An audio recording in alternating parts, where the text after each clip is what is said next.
Hello friends, मैं विकास कुमार आप सभी का स्वागत करता हूं my YouTube channel Mathura coaching centre में। तो दोस्तों आज हम देखने वाले हैं एसएससी जीडी के लिए दोस्तों टॉप 5 मैथ के क्वेश्चन। चलिए दोस्तों आज ही क्लास स्टार्ट करते हैं बिना देरी के। तो देखिए भाई हमारा जो पहला क्वेश्चन स्क्रीन पर आ चुका है। देखिए क्वेश्चन नंबर 1 आपको दिख रहा होगा। देखिए क्वेश्चन नंबर 1 हमारा क्या कहने वाला है। रुपये 10,000 पर 20% वार्षिक दर से चक्रवृद्धि ब्याज रुपये 4641 है। यदि चक्रवृद्धि अर्धवार्षिक रूप से की गई हो तो मूलधन कितने वर्षों के लिए निवेश किया गया। ठीक है, तो भाई क्वेश्चन ईजी है। देखिए पहले क्वेश्चन को समझ लेते हैं, क्वेश्चन क्या कहना चाहता है। देखिए रुपये कितने हैं भाई, रुपये दे रखे हैं आपको 10,000 रुपये। ठीक है, इस पे दोस्तों जो दर है दोस्तों वो दे रखी है आपको 20% वार्षिक दर दे रखी है। ठीक है जी दोस्तों, जो 20% आपको वार्षिक दर दे रखी है यहाँ पे आप तुम दे सकते हो चक्रवृद्धि अर्धवार्षिक है। ठीक है, तो भाई अर्धवार्षिक में भाई क्या होता है आपको मैंने बताया है कई बार।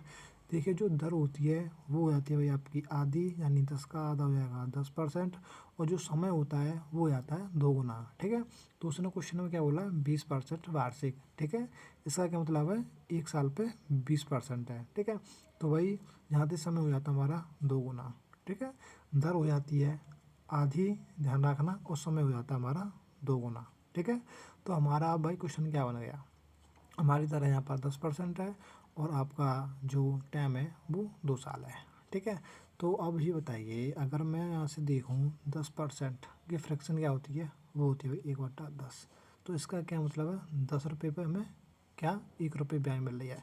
तो भाई 2 साल के लिए भाई क्या हो जाएगा, देखिए 10 से पहले साल 11 है और दूसरी साल भी क्या होगा भाई 10 से 11 है।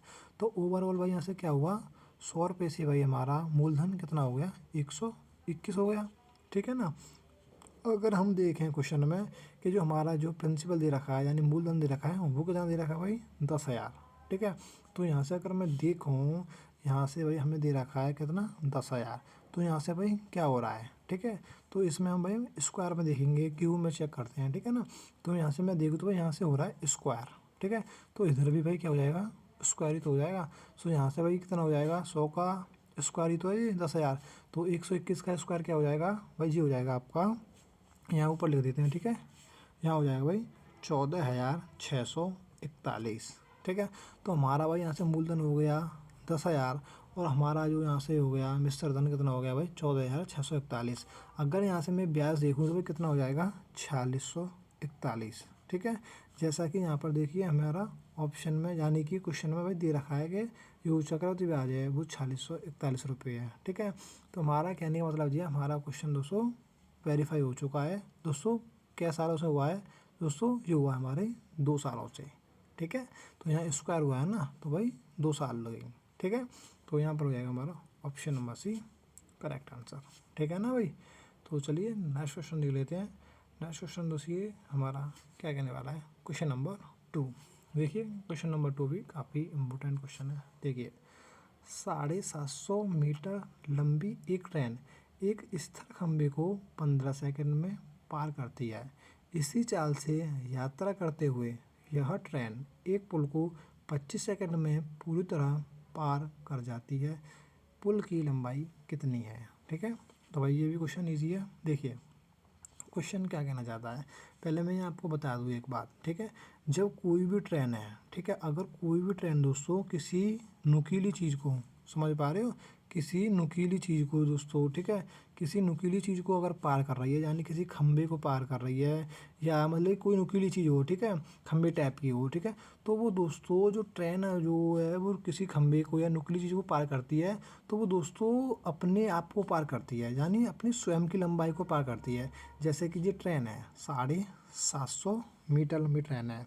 ठीक है, ये कोई दोस्तों यहाँ पर ये खंभा है। ठीक है, मान लेना ये कोई खंभा है, तो दोस्तों अगर ये इसको खंभे को पार करेगी तो दोस्तों ये अपने आप को पार करेगी। यानी कहने का मतलब ये है कि इसको दोस्तों पार करने के लिए अपने आप को पार करना पड़ेगा, यानी कि 750 मीटर डिस्टेंस को कवर करना पड़ेगा इस खंभे को पार करने के लिए। ठीक है, एक तो भाई ये कंसेप्ट है ट्रेन में। ठीक है, और दूसरा क्या होता है जब किसी प्लेटफॉर्म को अगर पार करती है, ठीक है, तो ये ध्यान रखना, प्लेटफॉर्म को पार करती है तो दोस्तों अपने आप की लंबाई को पार करती है, ठीक है, प्लस प्लेटफॉर्म की लंबाई को पार करती है, ठीक है। तो यहाँ पर आपको इतना समझना होगा, ठीक है। तो चलिए अब क्वेश्चन को हम समझ लेते हैं। अब एक जो ट्रेन थी जो 750 मीटर लंबी ट्रेन है, ठीक है, एक खंभे को दोस्तों कितनी देर में पार कर रही है, वो कर रही है भाई 15 सेकंड में, ठीक है। तो मैं अगर यहाँ से चाल निकालूँ तो भाई चाल निकाल लूँगा मैं, तो भाई चाल बराबर क्या होता है, चाल बराबर होता है भाई दूरी बट्टा समय। तो दूरी है भाई हमारी 750 और समय दे रखा है हमें 15 सेकेंड, ठीक है। तो 15 पंजे 75, ठीक है।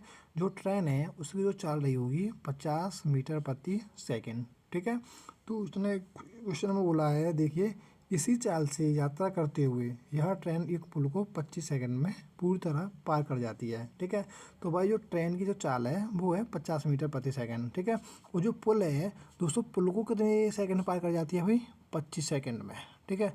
तो मैंने अभी आपको बताया था, कोई भी ट्रेन दोस्तों अगर किसी पुल को पार करती है तो दोस्तों वो अपनी लंबाई को पार करती है, प्लस और दोस्तों यानी कि पुल को पार करती है, ठीक है। तो अब यहाँ आप ये बताइए, देखिए जब अपने आप की लंबाई को पार किया होगा तो उसने भाई कितना टाइम लिया है, उसने लिया भाई 15 सेकंड, ठीक है।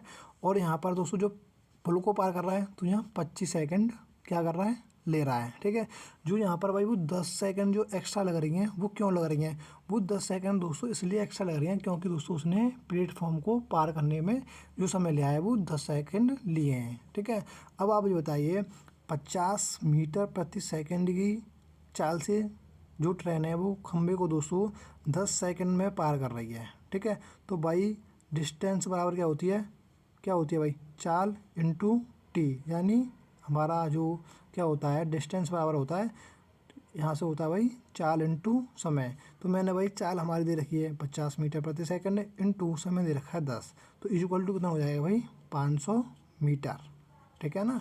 जो हमारा ये पुल की जो लंबाई है वो क्या रही होगी हमारी, ऑप्शन नंबर बी 500 मीटर, ठीक है ना भाई। तो भाई ये इतना क्वेश्चन ईजी था, मैंने इतना आपको बताया था, ठीक है ना, इतना समझाने की कोशिश करी है और आप देख लेना भाई, ठीक है। हो सकता है ये दोस्तों आपको एक बार ना समझ में आए, ठीक है, तो वीडियो को आप देख सकते हो, ठीक है ना। ऑप्शन नंबर बी यहाँ पर हमारा सही आंसर है, ठीक है भाई। चलिए क्वेश्चन नंबर 3 देख लेते हैं क्या कहने वाला है। ये भी इम्पोर्टेंट क्वेश्चन है भाई, मैं ऐसे क्वेश्चन लिए हैं एसएससी जीडी में जो आपके एग्जाम में बनेंगे, ठीक है। तो देख लेते हैं यहाँ पर क्या दे रखा है, 12 और 6√5 का तृतीय समानुपाती क्या है, ठीक है। तो भाई यहाँ से पूछा है तृतीय समानुपाती, तो भाई क्या होता है, ये होता है जैसे कि अगर यहाँ पर कोई भी दो वैल्यू दे रखी हैं जैसे ए और बी, तो आपको पता होगा जो तृतीय अनुपात बराबर क्या होता है भाई b²/a, ठीक है। तो यहाँ पर ए ये हो जाएगा, बी बाद वाला हो जाता है, ठीक है, क्रम वाइज। तो अगर मैं b² करूँ यानी इसका करूँ तो क्या हो जाएगा भाई, ये हो जाएगा भाई, आपको मैं डायरेक्ट कर देता हूँ, चलिए मैं समझाता हूँ। ये हो जाएगा 6 × 6 और √5 क्या हो जाएगा भाई, उस पर से हट जाएगा रूट, ठीक है, यहाँ बच जाएगा आपको 5/12, ठीक है। तो यहाँ से हम कैलकुलेशन कर लेंगे, तो यहाँ से हमारा क्या हो जाएगा भाई, ये हो जाएगा आपका, देखिए 36 × 5, यहाँ से हो जाएगा भाई 12×3 = 36, 5×3 = 15। कैलकुलेशन है आपको भाई, कैलकुलेशन कैसे भी कर सकते हो, ठीक है। सो यहाँ से हो जाएगा हमारा option number B correct answer, ठीक है। इन दो संख्याओं का जो होगा आपका तृतीय अनुपात, option number B correct answer, ठीक है भाई। तो चलिए क्वेश्चन नंबर देख लेते हैं 4। क्वेश्चन नंबर 4 क्या कहने वाला है, ये भी क्वेश्चन भाई इम्पोर्टेंट है। देखिए, यदि एक प्रतियोगी परीक्षा में सैम द्वारा प्राप्त अंक पीटर द्वारा प्राप्त अंकों से 19% कम है, तो ज्ञात कीजिए कि पीटर द्वारा प्राप्त अंक सैम द्वारा प्राप्त अंकों से कितने प्रतिशत अधिक हैं, ठीक है। कोष्टक में उसने लिखा है 2 दशमलव स्थानों तक सही, ठीक है। तो देखिए क्या है, एक प्रतियोगिता होती है, इसमें दोस्तों जो भाग लेते हैं वो दो जने लेते हैं, एक किसका नाम है, एक का नाम सैम है और एक का नाम भाई कोई पीटर है, ठीक है। जो देखिए क्वेश्चन में उसने क्या बोला है, पढ़ लेते हैं दोबारा, ठीक है।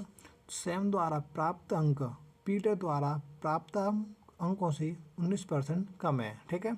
तो भाई किसके कम है, सैम के कम है, यानी कि अगर पीटर को दोस्तों 100 अंक मिले हैं तो दोस्तों 19% कम है, कौन के भाई 19% कम के कम है भाई सेम के, तो भाई यहाँ से क्या हो जाएगा, यहाँ से हो जाएगा भाई 81 है। ठीक है भाई, अगर पीटर के 100 हैं, ठीक है, और सेम दोस्तों उससे दोस्तों कितने अंक कम है उसके, 19% कम है, तो भाई यहाँ से कितना हो जाएगा भाई 81 है उसके। ठीक है, तो अब क्वेश्चन उसने क्या पूछा है, देखिए क्वेश्चन पढ़ लेते हैं आगे कि पीटर द्वारा प्राप्त अंक सैम द्वारा प्राप्त अंकों से कितने प्रतिशत अधिक हैं। ठीक है, तो ये पूछना चाह रहा है जो पीटर है दोस्तों वो सैम के अंकों से कितने परसेंट अधिक है। ठीक है, तो अगर यहाँ देखें तो भाई कितना अधिक है, वो भाई 19 अधिक है।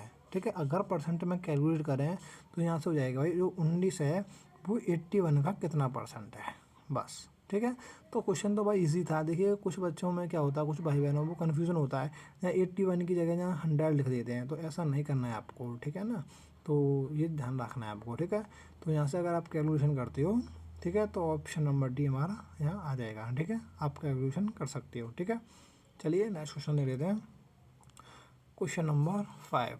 ठीक है, तो ये भाई आपका बोर्ड मार्क्स से संबंधित क्वेश्चन है। ठीक है, और अगर आप एसएससी जीडी की अगर भाई तैयारी कर रही हो, ठीक है, तो मुझे नहीं लगता कि भाई आपका देखिए 2 से 3 क्वेश्चन भाई आएंगे आपके किसके भाई सरलीकरण से। ठीक है, तो आप इसको हल्के में ना लें, तो ऐसा है इनकी प्रैक्टिस करें। ठीक है, एक छोटी सी भाई साइन पे भी इसका उत्तर गलत आ जाता है। ठीक है ना, बोर्ड मार्क्स से संबंधित जो क्वेश्चन होते हैं, तो ये है कि अगर आपने यहाँ तक वीडियो देखी है तो मुझे उम्मीद है कि आप दोस्तों इस क्वेश्चन का भाई कमेंट में उत्तर देंगे।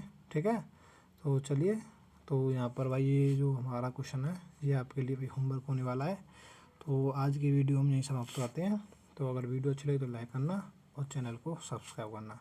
Okay bye, thank you.